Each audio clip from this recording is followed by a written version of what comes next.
আসসালামু আলাইকুম। আমি আজকে মেয়েদের অনিয়মিত পিরিয়ড সম্বন্ধে কথা বলবো এবং এর ১ম এই আমাকে জানতে হবে নিয়মিত পিরিয়ড কি? যদি কোনো মেয়েদের ২১ থেকে ৩৫ দিনের মধ্যে তার পিরিয়ড হয়, তাহলে সেটাকে আমরা নিয়মিত পিরিয়ড হিসেবে ধরে থাকি। অনিয়মিত পিরিয়ডটা কি?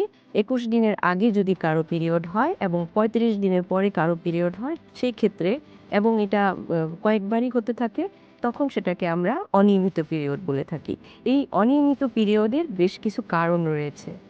কিছু কারণ যেমন হচ্ছে হলো আপনার ইস্ট্রোজেন এবং প্রোজেস্টেরনের ইমব্যালেন্স হয়ে যাওয়া, পিসিওএস বা পলিসিস্টিক ওভারিয়ান সিনড্রোম, যেখানে হরমোন মাসিকের সাইকেলটা নিয়মিত রাখে, সেই মেয়েলি হরমোনের পরিবর্তে পুরুষালি হরমোনগুলো বের হয়ে আসে এবং মাসিক অনিয়মিত হয়।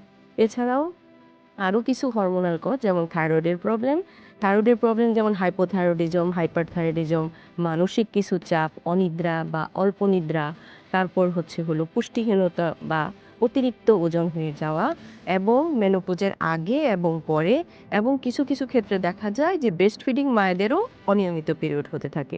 এছাড়াও মেইন যে ইদানিং যে কমন কজটা আমি আরও বেশি করে দেখি, যে সমস্ত বিবাহিত মহিলারা আপনার হচ্ছে হলো জন্ম নিয়ন্ত্রণের পদ্ধতি হঠাৎ করে ছেড়ে দেওয়া, অনিয়মিতভাবে জন্ম নিয়ন্ত্রণ বড়ি খাওয়া এবং আপনার ইমার্জেন্সি পিল খাওয়া, এগুলোর কারণে অনিয়মিত মাসিক হতে পারে।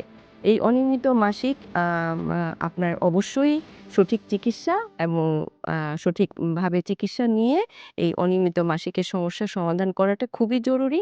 আসুন আমরা সঠিক চিকিৎসা নিই, ভালো থাকি। আসসালামু আলাইকুম। সেরা ডাক্তার, সেরা হাসপাতাল, খাজা বদরুদ্দোজা মডার্ন হাসপাতাল।